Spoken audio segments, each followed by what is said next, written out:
Eardwulf and his men arrive back in Aylesbury with the wounded Ethelred, whose condition is slowly getting worse. Adelheid now brings the news of her husband's injury to Ethelfled, and herself and Uhtred go to Aylesbury. It turns out that Ethelred has probably suffered a severe concussion, as he can't remember anything that has happened recently, and he has no recognition of the people around him. He has even forgotten about his enmity towards Eardwulf for the raiding of Mercia. Edward has also come to Aylesbury, and it turns out he means to force through a decision on who becomes the next Lord of Mercia. Edith once again goes to Eardwulf, and she tells him that they should make off in the confusion, but Eardwulf is adamant that they stay, as he can see a way that they can prosper out of this.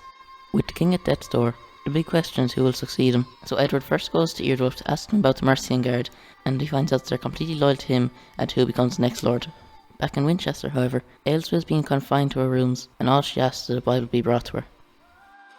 That night, Edward and Ethelhelm feast with the Mercian lords as they try to decide on a successor, and so he decides on Eardwulf, offering his niece's hand in marriage to him to strengthen his claim to the throne. Eardwulf now goes to Ethelred.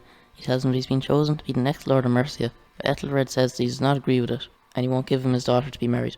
Unhappy with his judgment, Eardwulf decides to take things into his own hands, and with a holy relic that is on Ethelred's bedside, he begins to tighten the bandages around his head, so much that the pressure is so high that blood is now gushing out of his wound. However, what he doesn't know is that his sister Edith can see him outside the room, and she watches as he kills Ethelred. Ethelfled is among the first to find out that her husband is dead, and they believe that he has just bled out, and soon, Edward and the rest of the Lords of Mercia have also come to see him. Ethelhelm now tasks some of his men with going to Ethelfled's estate to bring her daughter to Aylesbury so she can be married to Eardwulf as soon as possible. Father Perlick finds out about this, so he goes to Ethelfled and Uhtred to tell them what her brother plans to do. To stop this, Edward has Ethelfled confined. In Winchester, Aylesbury Bible has arrived, and turns out it was just a ploy to see what men are loyal to her. She says if they follow her next task, they'll be handsomely rewarded. The men that Ethelhelm sent have arrived at Ethelfled's estate, and they go about searching for her daughter.